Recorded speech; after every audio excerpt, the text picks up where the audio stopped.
Israel में अचानक से कई हिजबुल्लाह के ड्रोन घुस गए और इस बार हिजबुल्लाह के ड्रोन को अक्सर अब रोक नहीं पा रहा है इसराइल, और इस बार तो बिल्कुल नहीं रोक पाया। डिफेंस सिस्टम फेल हुए और इसराइल के हाईवे पर, जी हाँ चलिए मेरे साथ तस्वीर देखिए, ये देखिए इसराइल के मेन हाईवे पर, रेसिडेंशियल एरिया में, शहर में बीच सड़क पर हिजबुल्लाह का ड्रोन जाकर गिर गया। इस खतरनाक हमले में 17 इजरायलियों के घायल होने की कंफर्मेशन है, मौत किसी की नहीं हुई।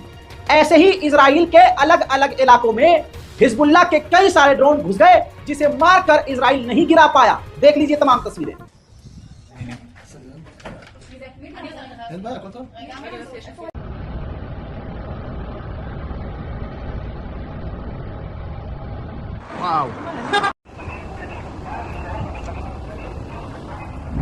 अब ये जो आपने देखा ये क्यों हुआ दोस्तों, इस हमले से पहले इजराइल ने लेबनान के ऊपर, लेबनान में घुसकर बड़े हमले किए थे जिसमें लेबनीज कई लोग मारे गए और हिजबुल्लाह के कई ऑफिसर्स मारे गए। हिजबुल्लाह ने हमला ही इसीलिए किया क्योंकि इजराइल ने लेबनान के अंदर घुसकर हमला किया था। अब इजराइल ने जो लेबनान पर हमला किया था ये है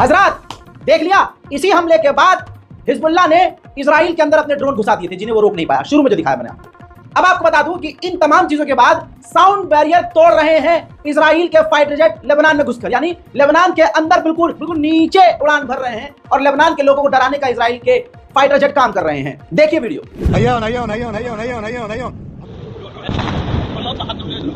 उधर मेरे दोस्तों पिछले 3 से 4 दिनों में हिजबुल्लाह के बड़े बड़े ऑफिसर मारे गए हैं। जैसे आपकी स्क्रीन पर ये देखिए, 5 हिजबुल्लाह के यानी हसन नसरुल्लाह के कमांडर हैं जिन्हें इजराइल ने कत्ल कर दिया, जिसके बाद अब तनाव बहुत ज्यादा बढ़ चुका है। फिर बता रहा हूं, इजराइल के अब एयर डिफेंस सिस्टम काम नहीं कर रहे हैं, कई बार अब वो फेल हो रहे हैं। ड्रोन मैंने दिखा दिया। अब हसन नसरुल्लाह यानी हिजबुल्लाह के जब कई सारे रॉकेट इजराइल की तरफ गए तो इन्हें भी नहीं रोक पाया इजराइल और कई इलाकों में इजराइल की आग लग गई।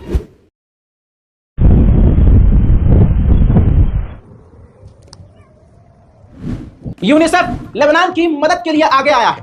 यूनिसेफ ने 65 टन मदद जो है दवाइयां और बहुत सारी मेडिकल हेल्प 65 टन की लेबनान को दी है, क्योंकि इजराइल अपने फितरत के मुताबिक लेबनान के आम लोगों के ऊपर हमला करके लोगों को कत्ल कर रहा है और घायल कर रहा है। उधर लेबनान की गवर्नमेंट ने कहा है, जो बिल्कुल डरपोक है, उन्होंने कहा है कि हम अपने हिजबुल्लाह संगठन से बातचीत कर रहे हैं कि आपके जवाबी हमले की वजह से इलाके में जंग न बढ़ जाए। हालांकि जंग ऑलरेडी हजरात बढ़ चुकी है। उधर हसन नसरुल्लाह का बयान आया है। हसन नसरुल्लाह ने खुद कहा है कि हम नहीं चाहते कि ईरान जंग में कूदे, लेकिन हम चाहते हैं कि कुछ वक्त के लिए ईरान हमारा साथ दे और ईरान वो बदला जरूर लेगा क्योंकि उनकी सरजमीन पे हमारे अपनों को कत्ल किया गया है, लिहाजा ईरान वो तो जरूर करेगा। साथ ही हसन नसरुल्लाह ने यह कहा कि अगर हम चाहें हम 1 घंटे के अंदर नॉर्थ में इजराइल की बड़ी बड़ी फैक्ट्रियों को और बड़े बड़े इलाकों को तबाह कर सकते हैं। साथ ही हसन नसरुल्लाह ने इजराइल को धमकाते हुए कहा कि आपने जो हमारे कमांडर्स को मारा है हम उसका बदला लेंगे, बस थोड़ा इंतजार का मजा लीजिए। आपने वीडियो देखी, इसमें हसन नसरुल्लाह ने बहुत सारी बातें कही, जिसमें उन्होंने ये भी कहा कि आप सभी देख रहे हैं कि इजराइल अब पहले जैसा मजबूत नहीं रहा है। ईरान के डर से अब वेस्टर्न और यूरोप के देशों से इजराइल मदद मांग रहा है। उधर इजराइल के फाइनेंस मिनिस्टर ने ट्वीट करके कहा है कि इजराइल को, हमारी गवर्नमेंट को नसरुल्लाह की स्पीच का कोई रिस्पॉन्स नहीं देना चाहिए, बल्कि हसन नसरुल्लाह को ढूंढ कर कत्ल कर देना चाहिए। उधर मेरे दोस्तों इजराइल ने फिलिस्तीन के जनीन के इलाके में रेड करी और इस रेड के दौरान उसने फिलिस्तीन के 12 बच्चों को कत्ल कर दिया। मतलब कहा जा रहा है 12 लोग हैं लेकिन ज्यादातर उनमें बच्चे हैं। फिलिस्तीन के अंदर रेड के दौरान का ये वीडियो आपके सामने है। हस्बी अल्लाह व निअमल वकील। वेस्ट बैंक में ही रेड के दौरान इजराइल की मिलिट्री ने ये देखी तस्वीर, मार्केट में ही आग लगा दी। यानी आप समझिए, वाहिद मैं अकेला आपको पिछले 4 महीने से चीख चीख कर बता रहा हूं और कोई यूट्यूबर आपको ये नहीं समझा रहा है, कोई पत्रकार इस पर ध्यान नहीं दे रहा है कि जो हाल गजा का है, इजराइल ने गाजा की आड़ में, जब सारी दुनिया गाजा को देख रही है, तो इजराइल ने फिलिस्तीन के वेस्ट बैंक, नेबुलस और दूसरे इलाकों में जैसे जेरूशलेम में भी कब्जा करना और फिलिस्तीनियों के ऊपर हमला करना शुरू कर दिया है। हत्ता कि वेस्ट बैंक में तो इजराइल ने हवाई हमले तक किए। उधर जनीन के अंदर इजराइल ने कत्लेआम तो किया ही है, लेकिन इलाके को पूरी तरह से तबाह किया, जिसमें फिलिस्तीनियों के मकानों को तोड़ा, फिलिस्तीनियों की गाड़ियों में आग लगाई, फिलिस्तीन के जनीन और वेस्ट बैंक के सड़कों को तोड़ डाला। देखिए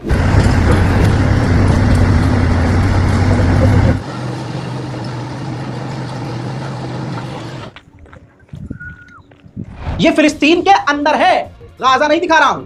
अब ये एम्बुलेंस आप देखिए, जब इजराइल के सैनिक तबाही मचा रहे थे और एक तरफ एम्बुलेंस घायलों को लेकर खड़ी थी, तो उस एम्बुलेंस को भी इजराइल ने जाने नहीं दिया। यह वेस्ट बैंक का हाल है, फिलिस्तीन का हाल है।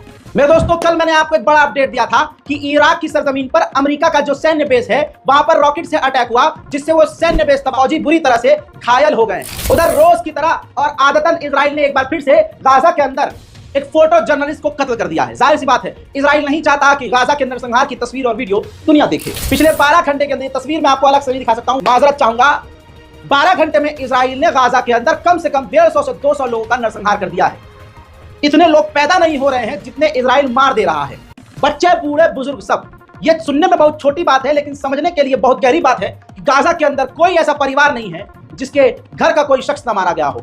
अमा कई तो पूरे के पूरे परिवार ही मिट गए हैं, जिनका कोई पूछने वाला नहीं है, जिनका आंकड़ा कोई लिखवाने वाला नहीं है कि हाँ हमारा पूरा खानदान तबाह हो गया। हजरात, आंकड़े तो 30-40 हजार के बताए जा रहे हैं कि 30-40 हजार मारे गए, लेकिन रोज इस तरह से जिस तरह इजराइल नरसंहार कर रहा है, आपको क्या लग रहा है लाख से कम मौत हुई होगी? अभी तो भाई साहब ये चल रहा है, अल्लाह ही मालिक है। वहीं इजराइल ने सैकड़ों लोगों को कत्ल करके उनमें से कुछ की बॉडीज को तस्वीर देखिए, गाजा के लोगों को लौटाया है। पहचानने के लायक वो लोग नहीं है, उनकी लाशें पहचानने लायक नहीं है। गाजा के लोग उन तमाम शहीदों को एक ही जगह दफन कर रहे हैं। अभी शुरुआत में मैंने आपको दिखाया कि वेस्ट बैंक में 12 लोगों को, जिनमें बच्चे ज्यादा हैं, इजराइल ने कत्ल किया। उनके जनाजे के आखिरी रसूमात की तस्वीर मैं आपको दिखा रहा हूं।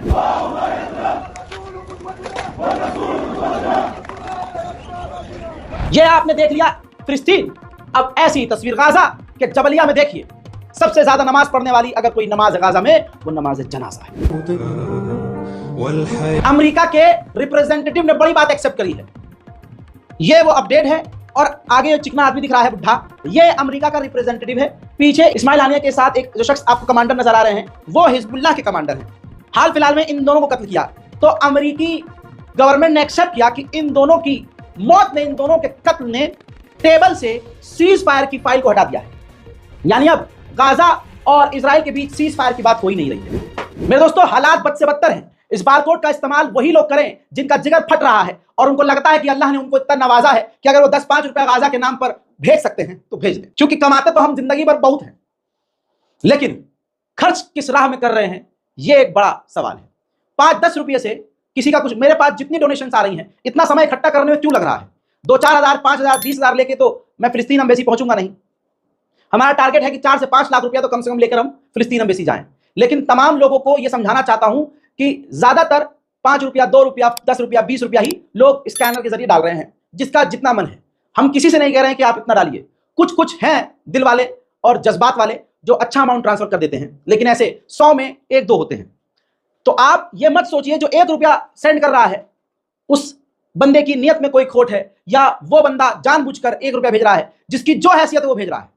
अब किसी के पास करोड़ों रुपया हो और पता नहीं किस नियत से वो 10 लाख रुपए दे दे और अल्लाह उसे कबूल ना करे, और पता नहीं जिसकी कमाई ही 10,000 रुपया हो और वो 5 रुपया ट्रांसफर कर दे और अल्लाह न जाने उसके 5 रुपये को कैसे कबूल कर ले, और अगर कर ले तो वो 5 रुपया इंपॉर्टेंट है उसका, या उस करोड़पति के 10 लाख रुपए इंपॉर्टेंट है। सारा खेल नियत पर ही है। तो उम्मीद करता हूं कि आप मदद के लिए आगे आएंगे और गाजा और फिलिस्तीन को, चाहे आप मदद करें ना करें, अपने जुबान से दोनों हाथ बुलंद करके जब आप मुसल्ले या जानेमाज पर हो तो बैठकर नमाज के दौरान गाजा और फिलिस्तीन के लोगों के लिए दुआ जरूर करें, क्योंकि अब सिर्फ अल्लाह है जो गाजा और फिलिस्तीन के लोगों के लिए कोई गैब से मदद भेज सकता है।